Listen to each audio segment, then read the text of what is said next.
গ্রামের শেষ প্রান্তে ছোট্ট একটি কুঁড়ে ঘরে বাস করে রহিম, তার স্ত্রী ও একমাত্র কন্যা লাবণীকে নিয়ে। রহিম একজন দিনমজুর। সে গ্রামের চৌকিদারের দায়িত্ব পালন করে। খুবই অল্প টাকা বেতন তার।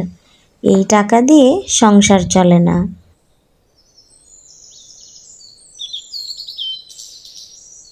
লাবণীর আব্বা, তুমি উঠবা না? বেলা অনেক হইছে, দুপুর হইয়া গেছে। মাইয়াডা আমার না খাইয়া ঘুরতাছে, ঘরে কোনো বাজার নাই। তোমার কি ঘুম হয় নাই?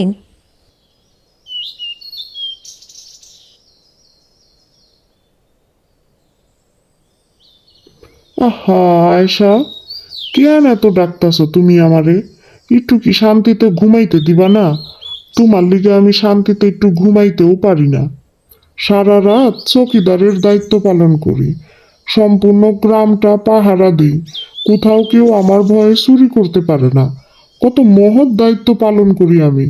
তুমি তো আমার একটু সম্মানও দাও না দেখি। সম্মানীয় ব্যক্তি, সবার কথা ভাবতে গিয়া নিজের বউ আর মাইয়া যে সারাদিন না খাইয়া থাকে সেই দিকে তো আপনার হুঁশ থাকে না। সারা রাত ঠিকই পাহারা দেন গ্রামের সকলের ভালোর লিগা, অথচ কেউ কি আপনারে সেইভাবে মূল্যায়ন করে? আপনারে যেই 2 টাকা বেতন দেয় তা দিয়ে তো আপনার সংসারই চলে না। এইটা তুমি বুঝবা না আয়সা। এইখানে একটা দেশপ্রেমের ব্যাপার আছে। আমি আমার গ্রামবাসীর জন্য করি। তারা আমার মূল্যায়ন করুক আর না করুক, আমি তো তাদের ভালোই চাই। আর টাকা দিয়ে কি সব হয়? দেখ না আমারে 2টা টাকা কম, তাতে কি হয়েছে? আব্বা, ও আব্বা, মোরগ পোলাও খাইতে কেমন? এটা কি অনেক মজার খাবার? মামনি, তুমি হঠাৎ মোরগ পোলাওয়ের কথা জিজ্ঞেস করো কেন? মোরগ পোলাওয়ের কথা তোমারে কে বললো? দেখো না আব্বা, আমরা যে একসাথে খেলাধুলা করি, ওরা সবাই পিকনিক করতেছে টাকা দিয়া, মোরগ পোলাও খাইবো। আমি টাকা দেই নাই দেখা ওরা আমারে নেয় নাই। ওরা সবাই বলতেছে মোরগ পোলাও নাকি অনেক মজা। আবার যখন স্কুলে যাই, ওরা সবাই বলে আমরা গরিব, আমরা ভালো মন্দ খাই না। আমরা কি আসলেই গরিব বাবা? আমরা গরিব কেন? মা তো কখনো মোরগ পোলাও রান্না করে না, তাহলে কেমনে বুঝবো মোরগ পোলাও কেমন খাইতে? আব্বা, আমি মোরগ পোলাও খাবো। তুমি আমার মোরগ পোলাও আইনা দিবা বলো? ঠিক আছে রে মা, তোর মুখে হাসি দেখার জন্য আমি সব করতে পারি। কালকেই তোমারে আমি মোরগ পোলাও আইনা খাওয়াবো, কথা দিলাম। এখন আম্মা জান আসো, তোমার আম্মায় গরম ভাত আর ডাল রান্না করছে। আমরা এখন এইটা খাই, আর কালকে আব্বা তোমার লিগা মোরগ পোলাও নিয়ে আসবো। একদম সত্যি কথা। পরের দিন সকাল থেকে রহিম চিন্তা করতে থাকে কিভাবে সে তার ছোট্ট মেয়েটার জন্য একটু মোরগ পোলাও কিনবে। তার কাছে তো তেমন টাকা নেই। যে টাকা আছে এ টাকা দিয়ে মোরগ পোলাও কেনা সম্ভব নয়। ও লামিয়া রাব্বু, সারা রাত ঘুমাও নাই? সকাল থেকে এই গাছতলায় বইসা বইসা চিন্তা করতেছ। কি এত চিন্তা করো শুনে? আর কি চিন্তা করবো বউ, তুমি ঠিকই কইছো। অন্যের কথা ভাবতে গিয়া তোমাকে কথা আমি ভাবিই নাই। মাইয়াডা যে আমার এত কষ্ট করে এটা তো আমার মাথায় ছিল না। মাইয়াডা আমার কবে থেকে কইতাছে মোরগ পোলাও খাইবো, খালি কই কালকে আনমো কালকে আনমো। আমি বাপ হইয়া কোনো মতেই মোরগ পোলাও জোগাড় করতে পারতাছি না। সামান্য একটুখানি খাবার। যাই গিয়া দেখি করিম ভাইয়ের দোকানে বাকি পাওয়া যায় কিনা। তুমি ওরে বইলো আমি মোরগ পোলাও নিয়েই বাসায় আসবো।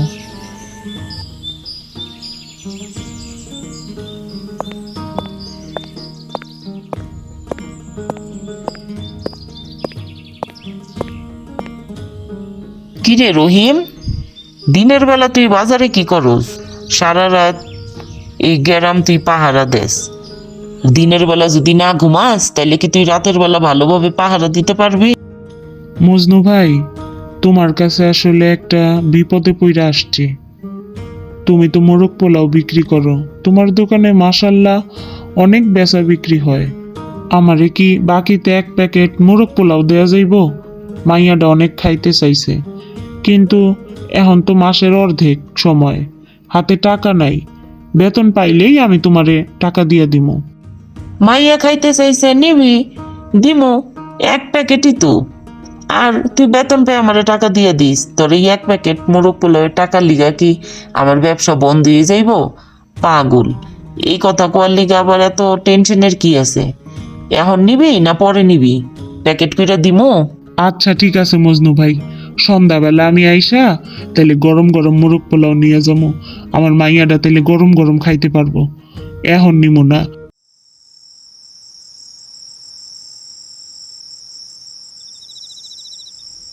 কি মামনি, পড়ালেখার তো কোনো নাম নাই, সারাদিন খালি বইসা বইসা খেলাধুলা করো।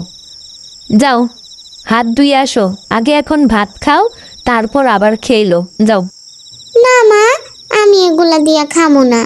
আব্বা কইছে আমার লিগা মোরগ পোলাও নিয়ে আইব। মোরগ পোলাও আনলে আমি মোরগ পোলাও খামো। আমি এখন এই ভাত খামো না। ভাত খাইলে আমার পেট ভইরা যাইব, তখন আমি মোরগ পোলাও খাইতে পারবো না। তুমি ভাত নিয়ে যাও, আমি খামো না। তুই আর তোর আব্বা ওই মুরগ পোলাওয়ের স্বপ্নই দেখতে থাক। আচ্ছা ঠিক আছে, আব্বাই যখন মুরগ পোলাও আনবো তখন খাইস। এখন আয়, মায়ের সাথে বইসা 2 লুকমা ভাত খেয়ালো, অনেক রাত হইছে। কইলাম তো মা, আমি মোরগ পোলাও খামো। এই ভাত আমি খামো না। আব্বাই আমারে কইছে মোরগ পোলাও নিয়ে আইব। তুমি এখন যাও তো, আমি এখন ঘুমামো কিন্তু। আম্মা, তোমার আব্বাই যখন রাইতে মোরগ পোলাও আনবো আমি তখন তোমারে প্লেট ভইরা মোরগ পোলাও দেবো, তুমি খাইও। কিন্তু এখন একটুখানি ভাত খাও, তোমার মুখটা শুকাই রইছে। 1 লোকমা ভাত খাও, নাও আম্মা 1 লোকমা ভাত খাও। তোমারে কইছি না আম্মা আমি খামো না, তুমিই খাও তো। আচ্ছা ঠিক আছে, আমার তো খিদা লাগছেই, তুই যখন খাবেই না তাহলে আমার ভাত আমিই খাই। ইস, ভাতটা যা কি মজা হইছে না, ডালটা সেই মজা হইছে। 1 লোকমা খাইয়া দেখ, খুব মজা লাগবো। তোমারে কইছি না আম্মা আমি খামো না, তুমিই খাও তো। আলহামদুলিল্লাহ, আজকে অনেক তাড়াতাড়ি দোকানের সব বিরিয়ানি বিক্রি করা শেষ। বাদ বাকি খাবারগুলোও তাড়াতাড়ি বিক্রি হইয়া গেল। তাড়াতাড়ি বাড়ি যাইতে পারবো। ভালোই লাভ হইল আজকে।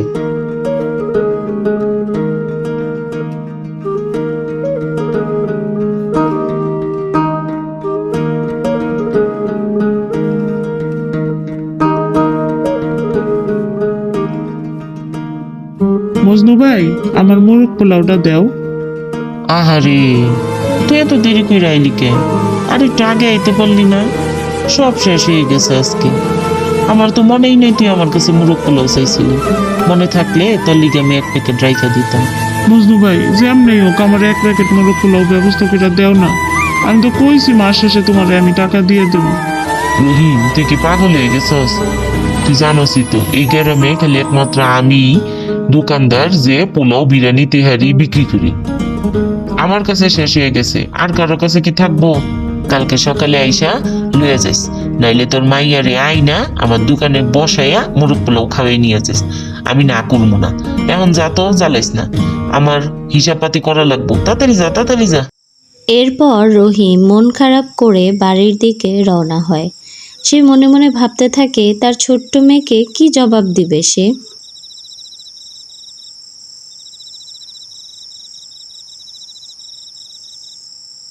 তুমি আইছো, মোরগ পোলাও আনছো? আনো নাই? এটা কোনো কাজ করছো? মাইয়াডা মোরগ পোলাও কইরা ভাতও খায় নাই। মাইয়াডারা তো তুমি কথা দিয়ে গেছো মোরগ পোলাও আনবা, খালি হাতে তুমি কেমনে বাসায় আইলা? কি করবো কও, মোরগ পোলাও শেষ হয়ে গেছে। আর মজনু ভাইয়ের দোকান ছাড়া অন্য কোনো দোকানে বিক্রি করে না। বিক্রি করলেও আমারে কেউ বাকিতে দিব না। আচ্ছা থাকো, দরজা মরজা ভালোভাবে আটকাই দিয়া ঘুমাই যাও। আমি গ্রাম পাহারা দিতে গেলাম। এরপর রহিম গ্রাম পাহারার জন্য বের হয়। সে মন খারাপ করে হাঁটতে থাকে। হাঁটতে হাঁটতে হঠাৎ সে একজন অচেনা লোককে দাঁড়িয়ে থাকতে দেখে। আরে ভাই, কে আপনি? আপনারা তো ঠিক চিনি না। এত রাতে গ্রামের মহল্লায় ঘোরাঘুরি করেন কেন? আসলে ভাই, আপনি তো আমারে চিনবেন না। আমি ওই গ্রামে থাকি। আমার ভাস্তির আজকে জন্মদিন আছিল। সেই জন্মদিনের বিরিয়ানি আমি সবাইরে দিতেছিলাম। জাগো বাসায় বাচ্চা আছে। এমন এক প্যাকেট রয়ে গেছে, কারে দিমু বুঝতেছি না। যদি কিছু মনে না করেন, আপনার বাসায় যদি বাচ্চা থাকে তাহলে বিরিয়ানিটা নিয়ে যান না, আপনার বাচ্চারে দিয়েন। না না ভাই, থাক, লাগবো না। আপনি বরং নিয়ে যান। আমার বাচ্চা খাইয়া দিয়ে ঘুমাই গেছে। আরে ভাই, এমন করেন কেন? আপনার বাচ্চা খায়া মজা পাইব। এটা 1 নম্বর বাবুর্চির হাতের মোরগ পোলাও। মোরগ পোলাও? আচ্ছা ঠিক আছে ভাই, আমি নিলাম। আপনার ভাস্তির লিগা অনেক দোয়া রইল। আচ্ছা ভাই, ঠিক আছে, তাহলে থাকেন, আসি।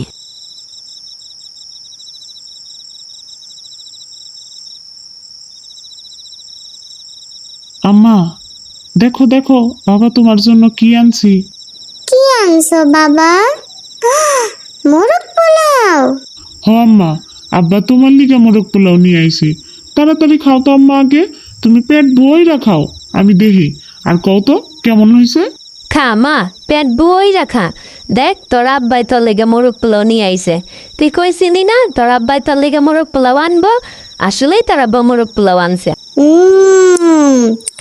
আব্বা, মোরগ পোলাওটা খুব মজা হইছে। খা মা, পেট বই রাখা। তোর এই হাসি মুখটা দেখার লিগেই তো আমি অপেক্ষায় আছিলাম। লামিয়া মোরগ পোলাও পেট ভরে খায়। মোরগ পোলাও খাওয়ার কিছুক্ষণ পর সে ছটফট করতে থাকে। সে প্রচণ্ড ছটফট করে, হাত পা ছুটতে থাকে। ছটফট করতে করতে হঠাৎ লামিয়ার শরীর স্তব্ধ হয়ে যায়। সে মারা যায়। লামিয়ার জন্য যেই বিরিয়ানির প্যাকেটটি আনা হয়েছিল সেটিতে বিষ মিশ্রিত ছিল, যা লামিয়ার বাবা বুঝতে পারেনি। ঘটনার আগের দিন শালার রহিম, তুই এমন ভাবে মহল্লা পাহারা দেস, তোর লিগে আমি চুরি করতে পারি না। দাঁড়া, তোরে আমি দেখাইতাছি মজা। মোরগ পোলাও চাইতাছস, তুই মোরগ পোলাও খাবে? তোর মোরগ পোলাওয়ে এমন বিষ মিশামো, যা খায়া তুই স্বর্গে যাবিকা। তারপরে আমার রাস্তা ক্লিয়ার। গ্রামে চুরি করতে আমারে ঠেকাই গেরা। অপেক্ষা কর। পরের দিন সকালবেলা গ্রামের সকলে রহিমের বাড়ির সামনে জড়ো হয়। তারা বিষয়টি নিয়ে মতামত প্রকাশ করতে থাকে। এর মধ্যে পুলিশ আসে। পুলিশ এসে সমস্ত বিষয় জানার পর রহিমকে ধরে নিয়ে যায়।